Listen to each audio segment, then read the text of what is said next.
और सभी का समर्थन मिलता रहा है। और हमारी संयुक्त लड़ाई जनता के साथ और वकीलों के साथ की संयुक्त लड़ाई के कारण पिछले साल विधि मंत्री ने हमारे करीब 12-13 लोगों के प्रतिनिधि मंडल के समक्ष ये घोषणा की थी और ये आश्वासन दिया था हमें कि राजस्थान में कहीं पर भी उच्च न्यायालय की वर्चुअल पीठ होगी तो वो उदयपुर में होगी पहले, और उसके बाद में बीकानेर और कोटा में होगी।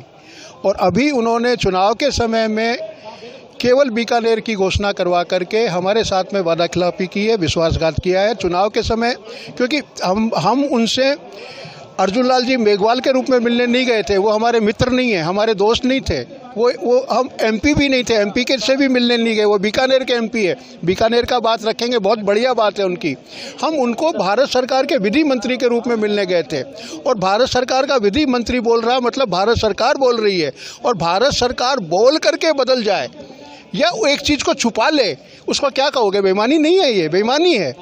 और यहाँ के इतने सारे लोगों के साथ इतने 7, 8, 10 जिले हैं जो इससे प्रभावित हो रहे हैं। करीब 1 करोड़ लोग इससे प्रभावित हो रहे हैं, 1 करोड़ लोग न्याय प्राप्त करने से वंचित हो रहे हैं। यहाँ का व्यापारी परेशान है, यहाँ के कर्मचारी परेशान है, यहाँ का आदिवासी परेशान है, यहाँ की महिलाएं परेशान है, यहाँ के पुरुष परेशान है कि उनको न्याय नहीं मिल रहा है। और अब केवल हाईकोर्ट की मांग हमारी कायम है, केवल और केवल वर्चुअल हाईकोर्ट की बात कर रहे हैं। इस समय की बात केवल वर्चुअल हाईकोर्ट की है, जो आपने हमें आश्वस्त किया था। और आपने भी बड़ी बड़ी खबर चलाई थी, यहाँ पर आपको ध्यान होगा, बड़ी बड़ी खबर चली थी। और जनता अब हमसे पूछ रही कि ये क्या हुआ, ये तो मिल गया था आपको, तो अब क्या है? तो ये दे करके छीन लेने वाली बात है।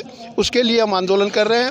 अभी ये उदयपुर का आंदोलन है, अभी हमने जिलों में भी नहीं कहा है, वरना उदयपुर, डूंगरपुर, बांसवाड़ा, प्रतापगढ़, चित्तौड़गढ़, भीलवाड़ा, सिरोही सभी जिलों में अगर सरकार ने नहीं सुना तो इन सब जिलों के अंदर भी आंदोलन शुरू होगा और इसकी परिणति सही नहीं होगी। हम वकील लोग हैं, हमारा कोई व्यक्तिगत किसी पार्टी से, किसी दल से कोई लेना देना नहीं है। सभी दलों का घोषणा पत्र में हमारी बात शामिल है। आपको विधानसभा से पहले आपको ध्यान होगा, हमने सभी दलों को बुलाया था यहाँ पे कोर्ट के सामने। सभी दलों ने, कांग्रेस, बीजेपी, कम्युनिस्ट, समाजवादी, सभी ने आकर के एक सूत्र से घोषणा की थी कि यहाँ पे खंडपीठ की में हम साथ हैं।